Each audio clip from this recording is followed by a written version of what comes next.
Welcome into the 4th and 11th show with your host, Jacob Steiner. It is a beautiful Thursday, at least where I'm at.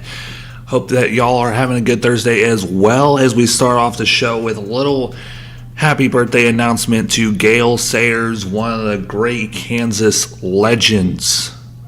He went on to the NFL, played for Chicago Bears, born out of Wichita. I wish Kansas had players like that today. He was pretty good. He is a legend, no doubt about that. Happy birthday out to Gale Sayers. And I want to get real quick into this. The fencing around an MLB ballpark. Like fencing all the way around. Protect every single fan. Like an NHL arena, just protect every fan. And I get it to some degree, because Almora for the Chicago Cubs, hell, I drive and I hit a little girl, and okay. Kids should not be down close, unless they have like a parent with a glove, or they have a glove. They need to always be looking. I was always looking. I knew the consequences. I always know the consequences, even when I go to a ball game. When I was sitting on the first base line, and I kept seeing foul balls come left and right, and I saw how hard they were falling and dropping, I had my eyes open. But to catch a foul ball, to catch a home run ball, that is like a huge like thing in the world of baseball. Like, you go to the park as a child and you bring your glove and you're ready to catch some home run balls, and I don't know if they're gonna like open it up to where like a fly ball can go over the little netting. Then that will be all right. But I mean, that'll be less. Who really cares? But you really, in a baseball game, you go there, and if you're a child, I know it's kind of hard. I mean, it was hard for me to kind of like continue to pay attention to a game. I'm like jumping around like it's slow. It's like hard to pay attention to the game, and as I got older, it's easier to pay attention. But like, you gotta pay attention. If you're gonna be sitting on first base, third base side, or right where a ball could be coming, you got to pay attention. Because those balls aren't soft. They're not squishy balls. They're not wiffle balls. They're not all this. They can kill you. You are a sitting duck, almost. And you have to pay attention to it, or else you're going to get hurt. And people who buy the tickets know that going into it. It's like, you play the sport of boxing, and just like that one guy said the other day, people die in boxing. Yeah, you played in a sport. You know that this is fighting. You could get killed in it. You're sitting on the third base line or the first base line. You know that you could get killed in it. Or get hit by a foul ball. And it's sad to see people get hit and go to a hospital. I don't want to personally have one of my kids or anyone I know, or really anyone, to get hit by a foul ball and lose their life or get seriously injured or whatever it might take. But it just doesn't seem right to me. For safety precautions, yes. But the whole point of you sitting out in the outfield is catching a home run ball. Or sitting on the third or first base line is to catch a foul ball. You're sitting there. I went to countless numbers of games every single year just to catch a foul ball. Or catch a home run ball. I would bring my glove. I would do all this, and I was always ready to catch one. And it doesn't happen often, but it does happen. Obviously, Almora, full of tears, really didn't want to talk to the media, didn't really want to talk to anything. That hurts. Yeah, your foul ball, your hit, hit someone, brought them to the hospital. It was a little girl, yeah, but that's just baseball. It's like you go to like the other day, or not the other day, it was like, I don't know how long ago, like a hockey puck went through a camera hole in the side of the thing. Or, it's not, you're in the splash zone. It's like SeaWorld, you're in the splash zone. You got to be prepared. If you are not prepared, go sit up in the front, or go sit up top. I don't want to put a fence around, because that just stops the foul balls from going in and people getting a free ball. I mean, it's kind of like every time a foul ball goes up, everyone's going after it. Yeah, and then that stops because they're putting a fence around the thing, because some people aren't prepared. And there's good and bad to this. And I'm not saying that the responsibility is all on that little girl. It's hard. It's hard for you to pay attention straight to the game, and also 100-mile-per-hour balls coming right at you. It's hard to duck out the way. It's kind of like a speeding bullet. But, like, take precautions, people, when you go to the ball games, so this kind of stuff will not happen. Because it might be a while before they kind of realize that they need a net around the thing. And, it's going to take a while. So you're going to sit there on the third base line on your little phone, and you hear the clink of the bat, and bang, right there in the face or in the body and whatever. You can't do that. Safety precautions have to be taken when you're sitting in this type of arena. When you're sitting in, courtside seats, you gotta take precautions. Are they gonna put like a wall right around the courtside seats because some man trampled over someone, dropped a beer or dropped some coffee and it was really hot and it stung them? Like, we're gonna have that lawsuit going up against them? Like, you bought the tickets, you know that you're that close, then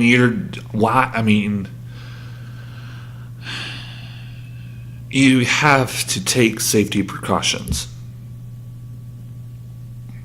And the fact of the matter that, we hope and pray that the girl is all right.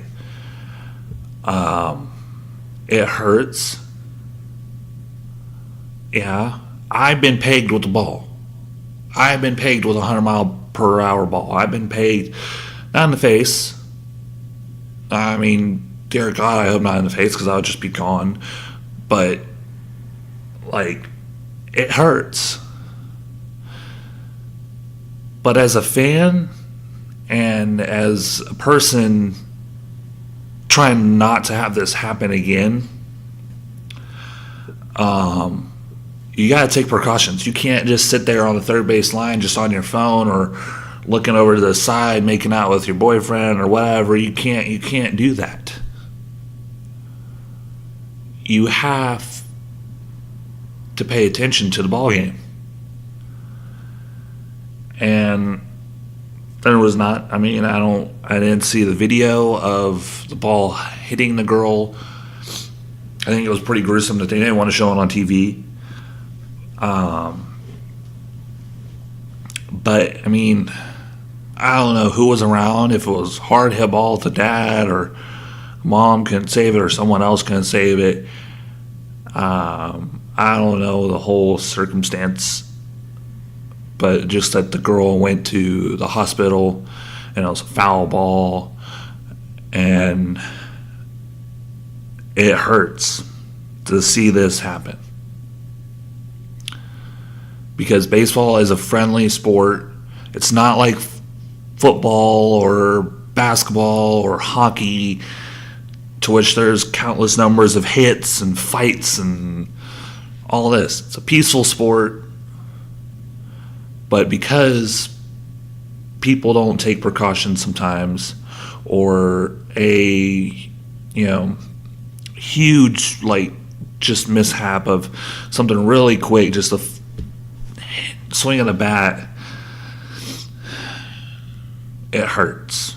Some people have put netting around most of the third base side and most of the first base side as well in some ballparks.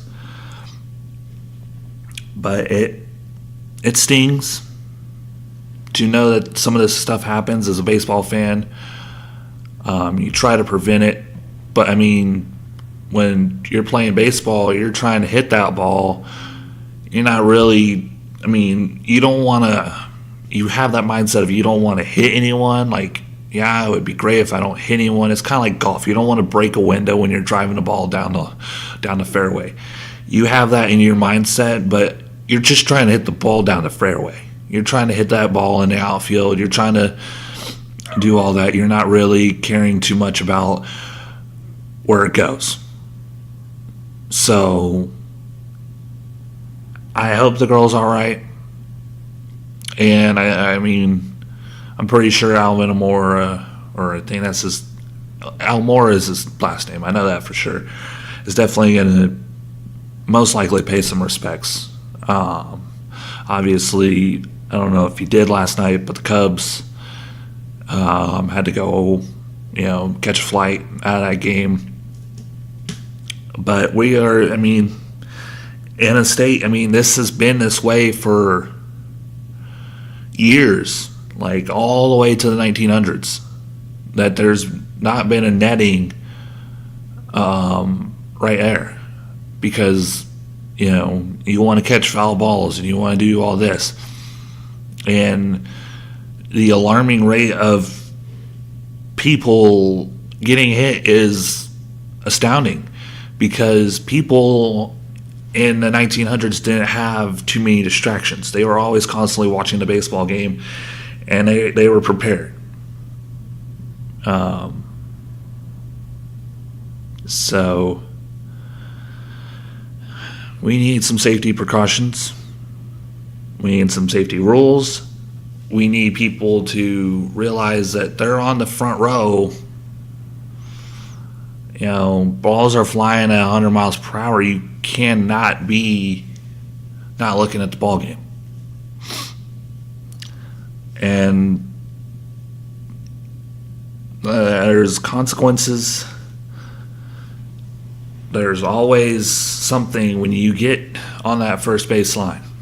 When you get those front row seats, courtside seats, when you are on the side of the fairway in a golf game, and the ball comes down the fairway and it just drifts off to the right and it hits you. You're the one that bought those tickets. Don't sit there and sue the people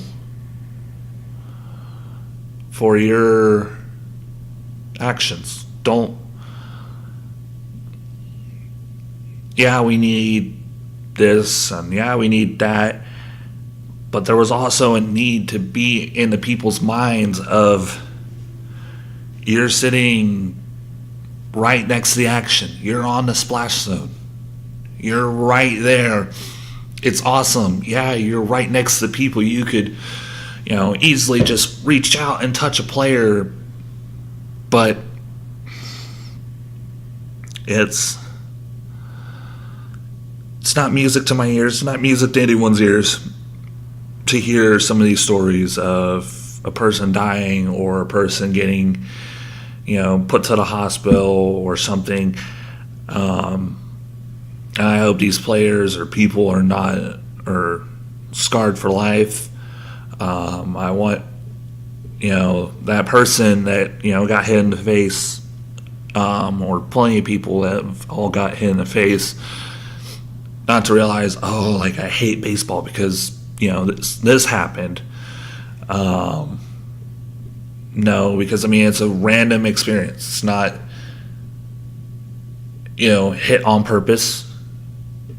It's not, completely, an everyday experience at the ballpark. But as a society, we need safety precautions. And whatever that takes, we need to get it. It's bad enough. It's bad enough.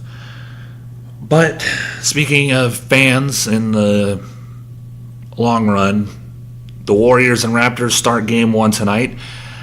And I haven't really been paying attention. I don't think Drake travels with the team. But if he travels to Oracle, I mean, the whole Drake experience. I mean, Drake is a pretty good music artist. I'm not going to shame him on that. He's one of the best rappers. He's a favorite for a lot of people. And, you know, he's like a Spike Lee. He's a Jack Nicholson. He's a whatever. He's this and he's that. And he's whatever, because, I mean, they're super fans. He loves his Raptors, and if I was a rich millionaire, I would be sitting on the front court of all the Rockets games. And I would be doing not really the same exact thing. I wouldn't go too far, but I would be up in people's face. Because I wouldn't do it to an extent of like, to where they would hate me. I would just do it to an extent of just, hey, yeah, playing around, just like, you know. But he's a super fan. You can't dog him on that. You can't. He's there. He's at the games. You can't really blame him for anything. And if he's making it worse for the players or for the opposing team players, and he's helping the Raptors winning, I mean, there's nothing that says in the rule. I mean, unless you're blowing a horn right at the free throw line, you know, and yeah, you're just talking. That's what people do during the game. That's the home court advantage. And if Drake's a part of that home court advantage and he's making it worse in a good way, I mean, in a safe, legal way, then there should be no problem. The news media and everything about this is just getting way overboard. It's a fan. I mean, Spike Lee, Jack Nicholson, anyone that you want to talk about, I mean, it's there. Because, I mean, fans will be fans. They'll do whatever it takes, the legal way possible, to help their team win. And if that means jibber-jabbering or, you know, getting really loud when they're on the defense or on the offensive side and whatever way possible, they'll do it. And Drake will do that to a big exception. But he's a super fan, and I'm proud that him and his Raptors finally got to the NBA Finals, which is on game 1 tonight.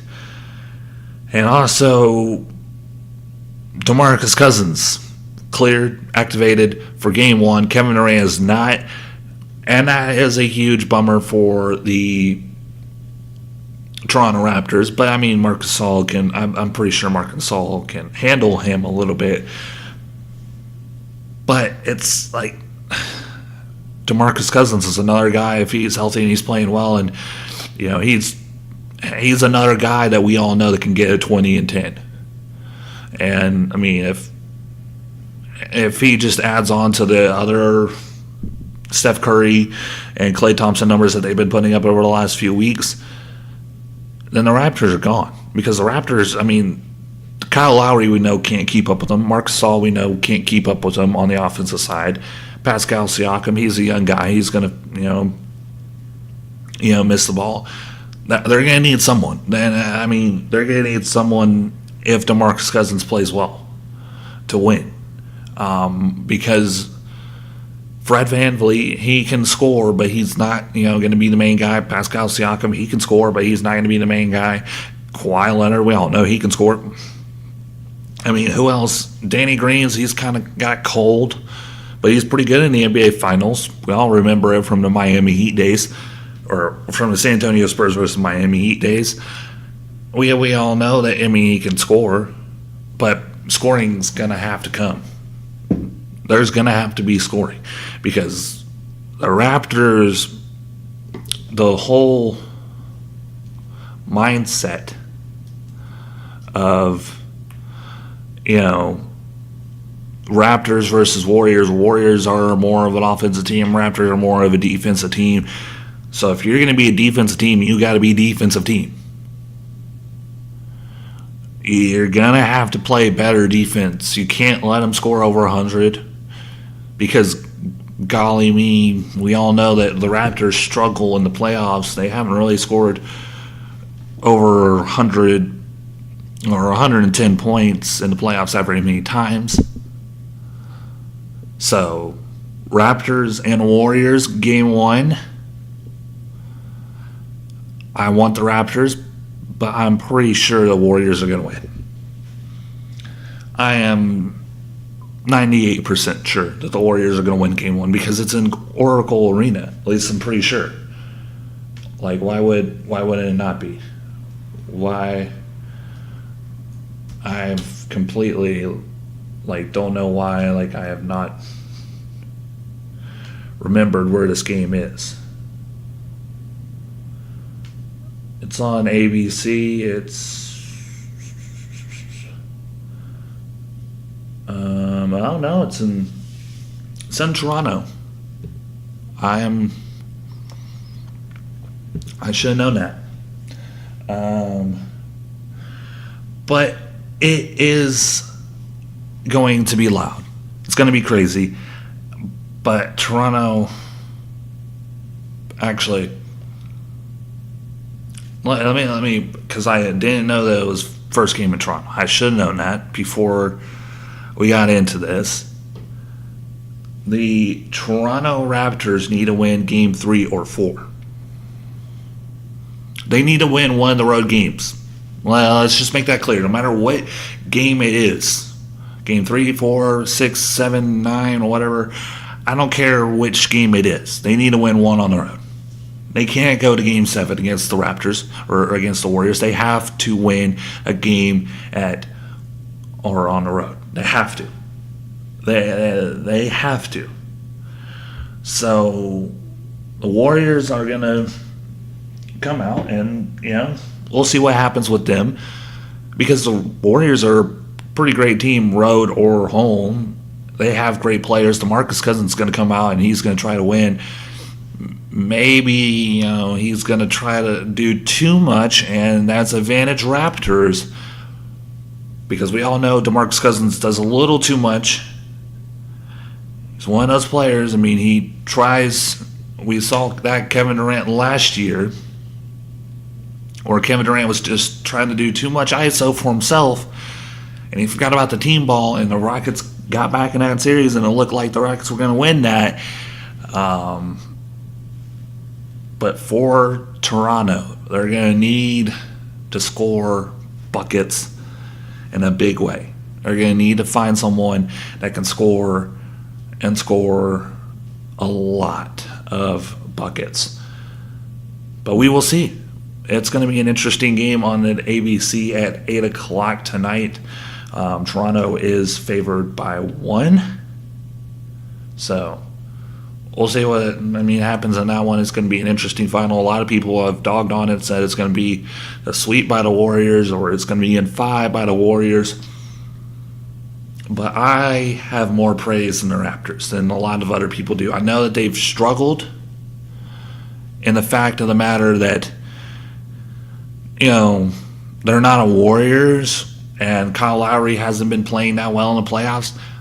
But they have pieces that will win. And even though one of their best players has not been playing well, this team has shown up to the occasion and has won games, and they are in the NBA Finals for some reason. They beat the odd favorite of the Milwaukee Bucks, so the Raptors have a chance. They were bad against the Warriors in the regular season, but this is not the regular season. This is the NBA Finals. It's completely different. We are going to see a dogfight. Hopefully, we are going to see it. I am not going to sit here and say that it's going to be a 5-game. It might be, but I'm not going to sit here and say that because I don't really think it is. So we will see what happens with that as the NBA Finals kicks off tonight. Speaking on the NBA terms, yesterday I was talking about the Rockets and the fact that everyone except for James Harden and Chris Paul were trade available. Chris Paul is trade available. I'm sorry. I messed up on that. And yes, so I was listening to Max Kellerman. Yes, they're probably going to need to add a Clint Capella or an Eric Gordon to get create a trade for Chris Paul